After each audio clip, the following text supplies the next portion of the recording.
Hello नमस्कार दोस्तों। मेरा नाम है प्रोफेसर यूपेश कुमार और आप जो देख रहे हैं हमारी मेडिवल इंडियन हिस्ट्री की जो सीरीज है वो हम प्रारंभ करने वाले हैं, जिसमें हम देखेंगे गुलाम वंश। और गुलाम वंश को हम बड़ी डीपली से देखने वाले, सल्तनत काल को पूरा देखेंगे। इसके अंतर्गत जो गुलाम वंश है वो हम पूरे डीप से देखने वाले हैं। साथ ही साथ दोस्तों आपको बताना चाहेंगे कि इसके अलावा हमारा जो गुलाम वंश पे और एक वीडियो या पूरा सल्तनत काल पे एक वीडियो बनेगा, जिसमें हम केवल जो है कंस्ट्रक्शन के बारे में बात करेंगे, जो स्थापत्य कला है उन सारी चीजों के बारे में बड़ी विस्तार से बात करेंगे। तो प्रारंभ करते हैं गुलाम वंश। गुलाम वंश जो है 1206 से लेकर के 1290 तक के माना जाता है। तो देखते हैं 1206 में मोहम्मद गोरी की मृत्यु के पश्चात उनके संतानहीन होने के कारण उनके साम्राज्य को उनके जो गुलाम थे उनमें आपस में बांट दिया गया था, जिसमें डिवाइड जैसे किया गया था कि यालदाउज को गजनी वाला एरिया मिल गया। कहाँ वाला एरिया मिला? यालदाउज को ये जो गजनी वाला है वो एरिया दे दिया गया। कुबाचा जो है उनको दे दिया गया सिंध का एरिया, और कुतुबुद्दीन को मिल गया भारत वाला जो क्षेत्र है। गोरी के जो विश्वस्त गुलाम थे उसमें जो ऐबक है वो तराइन के युद्ध के पश्चात भारत में जो है राज्य विस्तार के लिए महत्वपूर्ण भूमिका निभाया था। और कुतुबुद्दीन ऐबक जिस वंश की स्थापना करता है गौरी की मृत्यु के पश्चात, वह गुलाम वंश कहलाता है, जो क्योंकि जो मोहम्मद गौरी है उनके द्वारा कुतुबुद्दीन ऐबक को खरीदा गया था। तो देखेंगे हम लोग ये गुलाम वंश। गुलाम वंश मोहम्मद गौरी की मृत्यु के पश्चात तुर्कों द्वारा भारत के विजित क्षेत्रों पर तुर्की शासन की स्थापना हुई, और इसमें जो शासक बना वो कुतुबुद्दीन ऐबक बना, जो कि 1206 से लेकर, ये गुलाम वंश हम मानते हैं 1206 से लेकर के 1290 तक, ठीक है। और जिसमें अनेक शासक हुए और उन सभी शासकों को हम लोग बड़ी विस्तार से आगे देखने वाले हैं। तो देखते हैं ये गुलाम वंश के अंतर्गत आने वाले शासक है। पहला जो शासक होगा कुतुबुद्दीन ऐबक, उसके बाद आराम शाह आएगा, और फिर शमसुद्दीन इल्तुतमिश, रुकनुद्दीन फिरोज शाह, रजिया सुल्तान, और मुइनुद्दीन बहराम शाह, और अलाउद्दीन मसूद शाह, नसरुद्दीन महमूद शाह, गयासुद्दीन बलमन, और अजुद्दीन कैकुबाद, और लास्ट जो है च्यूमर्स। तो इन जितने भी हम शासक देखेंगे, इन सारे शासकों के द्वारा जो कार्य किए गए हैं और जो स्थापत्य कला का निर्माण कराया गया, इसके लिए हम लोग अलग वीडियो एक लेके आएंगे। और अभी हम देखने वाले हैं इनके द्वारा जो शासन कार्य कैसे किस प्रकार से किया गया और कौन से प्रसिद्ध शासक हुए, इनको डीप हम देखने वाले हैं। आगे देखते हैं। जो हमारा सबसे पहला शासक होगा कुतुबुद्दीन ऐबक, जिसके द्वारा गुलाम वंश की स्थापना की जाती है। ये जो है गौरी के मृत्यु के पश्चात इनको उत्तरी भारत का विजित क्षेत्र मिल गया था, और जिसमें लाहौर, अजमेर, झांसी, दिल्ली, मेरठ, अलीगढ़, कन्नौज, बनारस आदि क्षेत्र को सम्मिलित किया गया था। ऐबक को सिंध और मुल्तान नहीं दिया गया था, और इसके अलावा उन्हें जो है उत्तर भारत का संपूर्ण एरिया मिला हुआ था। देखते हैं कि अपनी कुशाग्र बुद्धि, व्यवहार और सैनिक कुशलता के कारण गौरी का शीघ्र विश्वस्त हो गया था, क्योंकि जितने भी गुलाम थे उसमें सबसे विश्वास पात्र किनको मानते थे? ऐबक को माना जाता था। धीरे से इनको अमीर आखुर के पद पर नियुक्त कर दिया गया, और जब 1192 में पृथ्वीराज चौहान के खिलाफ विजय प्राप्त करने के लिए ऐबक ने गौरी को अपने साथ में लेकर गए, और इन्हें भारतीय क्षेत्रों का प्रमुख भी नियुक्त कर दिया गया। और ऐबक धीरे धीरे वैवाहिक नीतियों के तहत अपना जो स्थिति है वो मजबूत करने लगा, और यालदाउज की पुत्री से इन्होंने विवाह भी कर लिया था। साथ ही साथ अपनी बहन का विवाह जो है नसरुद्दीन कुबाचा से करा दिया। इस प्रकार इन्होंने एक कूटनीतिक चाल का सहारा लिया, और अपनी पुत्री का विवाह तुर्की दास अधिकारी इल्तुतमिश से भी करा दिया था। हम जानते हैं कि इल्तुतमिश कुतुबुद्दीन ऐबक का दामाद था, और आने वाले टाइम पे बहुत ही शक्तिशाली शासक के रूप में आगे आएगा। गौरी की मृत्यु के पश्चात 24 जून और 1206 को लाहौर में एक स्वतंत्र शासक के समान शासन अपने हाथों में इन्होंने ले लिया।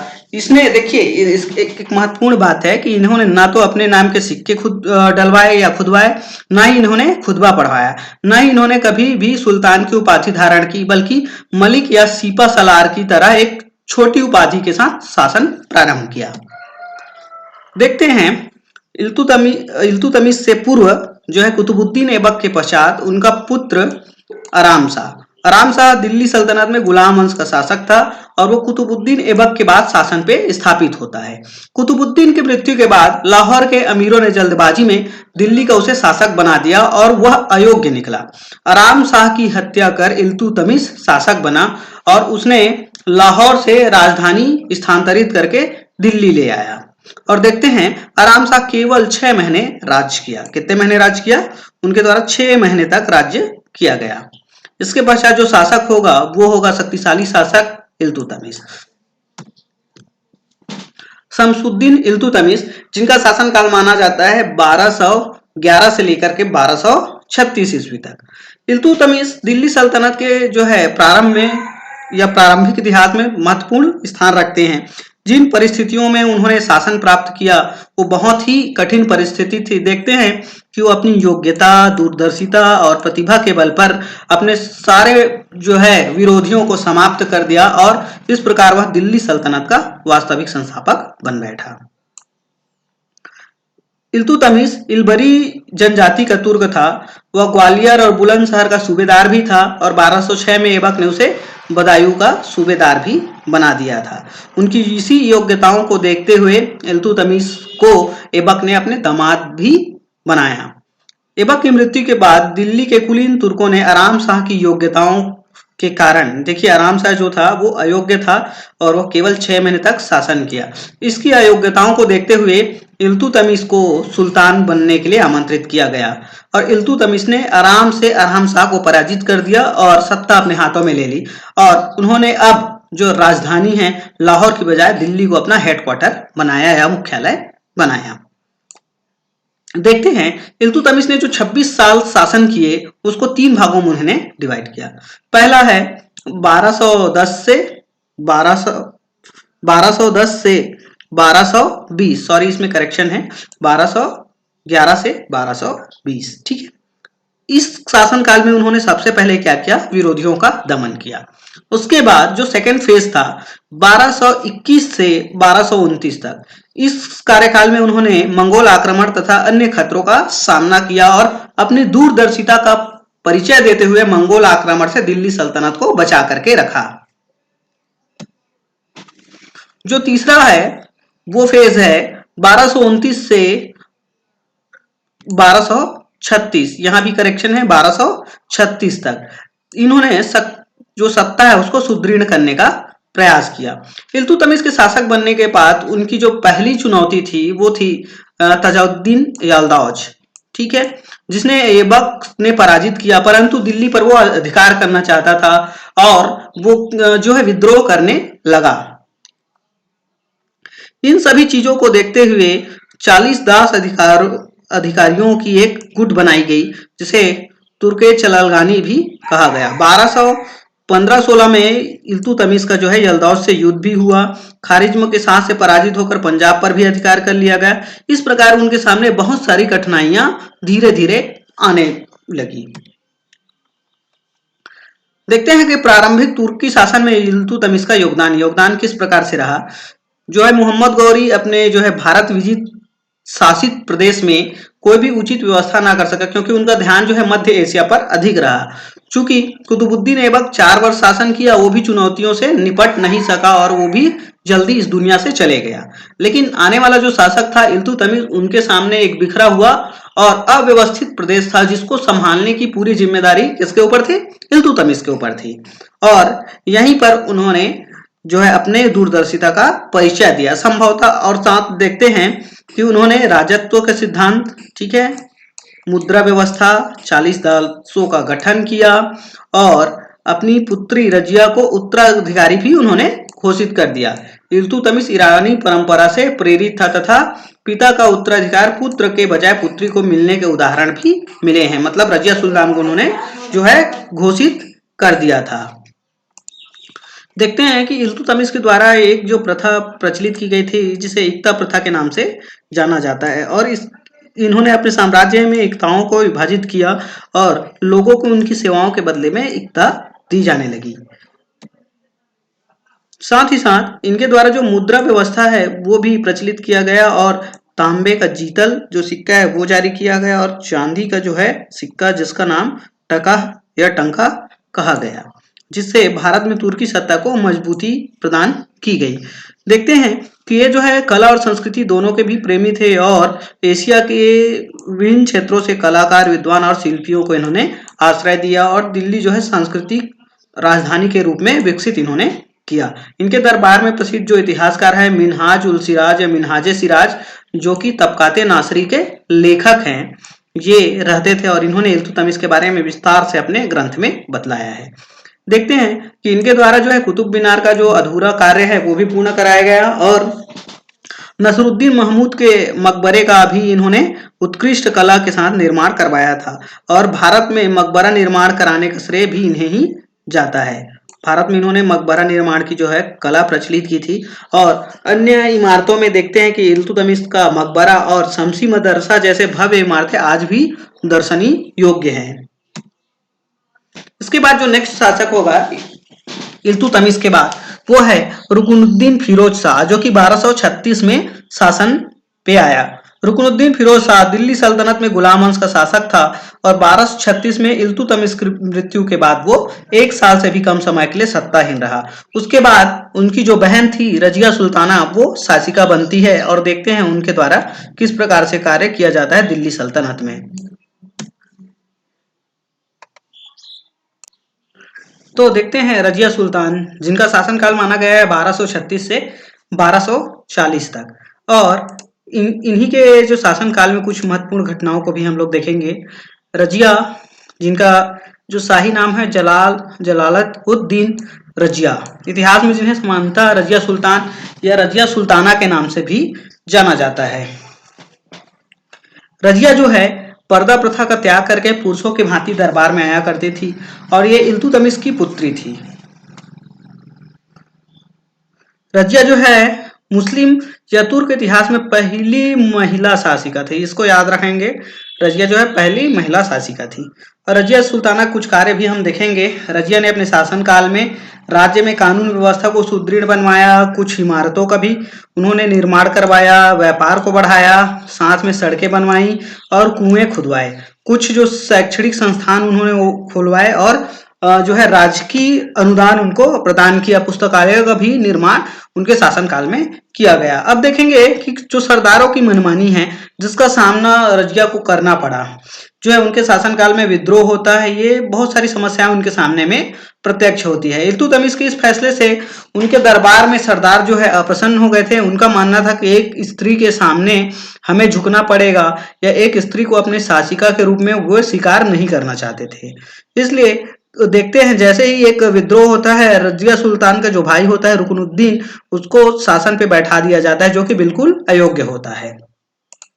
अब देखेंगे कि उसकी जो माँ है शाह तुर्कान, ये जो है निम्न उद्भव की थी या जो महत्वाकांक्षी महिला थी, जो कार्यों को बिगाड़ते जा रही थी और उसके अनुपस्थिति में जो है रुकनुद्दीन फिरोज को क्या कर दिया गया, सिंहासन पे बैठा दिया गया। लेकिन जैसे रजिया को पता चला इस सारे जो कार्यों के बारे में, तो उन्होंने रुकनुद्दीन को कारावास में डाल दी और इस प्रकार देखते हैं कि धीरे धीरे जो है रजिया अन्य विद्रोहों को भी दबाते चली गई। अमीरों से संघर्ष, अपनी स्थिति मजबूत करने के बाद जो है रजिया जो है अपने सगे भाइयों और जो तुर्क सुल्तान है या सरदार है या अमीर है, उनसे उन्हें संघर्ष करना पड़ा और वो ज्यादा वर्षों तक शासन नहीं कर सकी और कुछ ही वर्षों के पश्चात उनका एक शानदार जो शासन है वो समाप्त हो जाता है। और जो तुर्काने चहलगानी है, इसका महत्वपूर्ण योगदान रहता है ये रजिया सुल्तान के पतन में। देखते हैं कि कब्र के संबंध में भी कुछ विवाद है कि जो रजिया का कब्र कहाँ है और किस प्रकार से है। कुछ विद्वानों का मानना है कि राजस्थान के टोंक में जो रजिया सुल्तान है और उनके जो प्रियतम थे इथोपियाई दास याकूत, उनके दोनों के मजार है। और कहा जाता है कैथल में हिंदू डाकुओं के द्वारा जो है 1240 में रजिया की हत्या कर दी जाती है। कब की जाती है? 1240 में रजिया की हत्या कर दी जाती है। किसके साथ की जाती है? अल्तुनिया के साथ दोनों की हत्या कर दी जाती है। याकूत को पहले ही मार दिया जाता है। अब देखते हैं इसके बाद जो शासक आएगा वो है मोइनुद्दीन बहराम शाह, जो कि 1240 से 1242 तक शासन करता है। मोइनुद्दीन जो बहराम शाह है 1236 में एक मुस्लिम जो तुर्क शासक है उसका दिल्ली का छठा सुल्तान बना। देखिए यहाँ पे जो है कुछ करेक्शंस हैं, एक्चुअल में जो डाटा है उसमें कुछ हम करेक्ट कर रहे हैं। तो ये 1240 में बना शासक और 1242 तक बना। ये जो है इल्तुतमिश का ही पुत्र था और रजिया सुल्तान का भाई था ये। अब देखते हैं नेक्स्ट जो शासक है वो कौन आता है गद्दी पे। अलाउद्दीन मसूद शाह, ये जो है 40 से 42 तक है और ये जो अलाउद्दीन मसूद शाह है 42 से 46 तक। अलाउद्दीन मसूद शाह जो है तुर्की शासक था जो दिल्ली सल्तनत का 7वां सुल्तान बना और यह गुलाम वंश से भी था। इसने 1242 से 1246 तक दिल्ली सल्तनत में राज्य किया। अब इसके बाद देखेंगे ये जो ज़्यादा लॉन्ग टाइम तक के शासन करेगा नसरुद्दीन महमूद शाह जो कि 1246 से 1265 या 1266 तक शासन करता है। देखते हैं नसरुद्दीन महमूद शाह तुर्की शासक था जो दिल्ली का सल्तनत का 8वां सुल्तान बना। यह भी गुलाम वंश था। बलबन के षड्यंत्र के द्वारा 1246 में सुल्तान महमूद शाह को हटाकर नसरुद्दीन महमूद को सुल्तान बनाया गया। एक ऐसा सुल्तान जो टोपी सीकर जीविका निर्वहन करता था और बलबन ने अपनी पुत्री का विवाह नसरुद्दीन महमूद से करवा दिया था और इनको जो है जीविकोपार्जन के लिए ही दिया जाता था। साथ ही साथ कुरान को लिखकर बाजारों में यह बेचता था। यह बहुत ही शांति प्रिय सुल्तान माना जाता है। इनके जो प्रधानमंत्री थे वो थे बलबन और बलबन के द्वारा 1246 से लेकर 1266 तक प्रधानमंत्री के रूप में कार्य किया गया।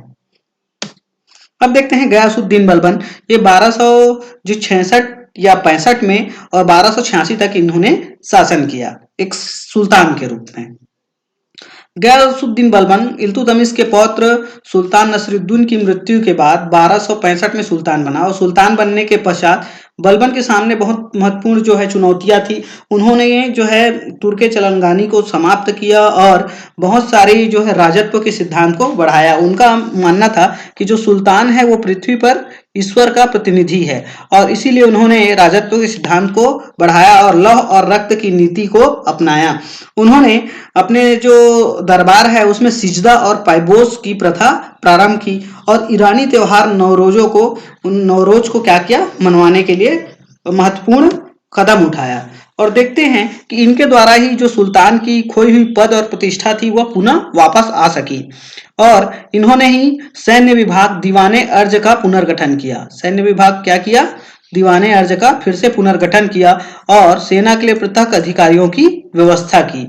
साथ ही साथ इन्होंने गुप्तचर को भी पूर्ण रूप से नियंत्रण से मुक्त किया और गुप्तचर प्रणाली को भी इन्होंने अच्छे ढंग से स्थापित किया। केंद्रीय सत्ता को मजबूत बनाने का प्रयास इनके द्वारा किया गया। अब देखेंगे अजुद्दीन कैकुबाद। देखते हैं 1287 से 1290 तक कैकुबाद अथवा कैकोबाद जो 1287 से 1290 ईस्वी को 17-18 वर्ष की अवस्था में दिल्ली की गद्दी पर बैठा दिया गया था और वह बलबन का पोता था। ठीक है, देखते हैं ये कौन था? बलबन का पोता और बुगरा खां का लड़का था। कैकुबाद के पूर्व बलबन ने अपनी मृत्यु के पूर्व कैखुसरो को अपना अधिकारी नियुक्त किया था, लेकिन दिल्ली के कोतवाल फखरुद्दीन महमूद ने बलबन की मृत्यु के बाद कूटनीति से कैखुसरो को जो है मुल्तान की सूबेदारी देकर कैकुबाद को दिल्ली की गद्दी पर बैठा दिया। अब देखते हैं कि फखरुद्दीन जो है नाइब बन गए। नाइब मतलब उस समय का प्रधानमंत्री बन गया और जो सुल्तान है वो भोग विलास में लिप्त हो गया। और देखेंगे कि कुछ समय बाद निजामुद्दीन के प्रभाव से मुक्त होने के बाद कैकुबाद ने उसे जहर देकर मार दिया। ठीक है, अब कैकुबाद जो है गैर तुर्क सुल्तान जलालुद्दीन खिलजी को अपना सेनापति बनाया, जिससे तुर्क सुल्तानों पर बुरा प्रभाव पड़ा और मंगोलों और तोमर खां के नेतृत्व में सामना करना पड़ा। उनको बहुत सारी जो युद्ध है उनके समय में हुए। हालांकि कैकुबाद ने सेना के द्वारा उन्हें वापस खदेड़ दिया और तुर्क सुल्तान बदला लेने के लिए फिराक में थे और कैकुबाद को इसी समय गंभीर परिस्थितियों में लकवा मार गया और लकवा के वो रोगी बन जाने के कारण कैकुबाद जो है प्रशासन के कार्यों में असक्षम हो गए और वो कार्य नहीं कर सकते थे। अब जब कैकुबाद को जो है लकवा मार गया और प्रशासन पूर्ण रूप से असक्षम थी, इस स्थिति में प्रशासन के कार्यों को जो है देखने के लिए तुर्क सरदारों ने उनके पुत्र क्यूमर्स को सुल्तान बनाया, जिनका नाम था शमसुद्दीन क्यूमर्स। और कालांतर में जलालुद्दीन फिरोज खिलजी ने उचित अवसर देखकर शमसुद्दीन का वध कर दिया और शमसुद्दीन के हत्या के पश्चात जलालुद्दीन फिरोज खिलजी वंश के शासक के रूप में दिल्ली पर अधिकार कर लिया। इस प्रकार दिल्ली की जो राजगद्दी है वो किसके पास चली जाती है? खिलजी वंश के बाद चली जाती है। ठीक है, तो इस प्रकार से जो है एक गुलाम वंश का समाप्ति होता है और एक नए वंश की स्थापना होगी, वो है खिलजी वंश। तो नेक्स्ट वीडियो में हम लोग खिलजी वंश को पढ़ने वाले हैं और जितने भी निर्माण कार्य हैं, उपाधियां हैं, इन सारी चीजों को हम विस्तार से देखेंगे एक नए वीडियो में।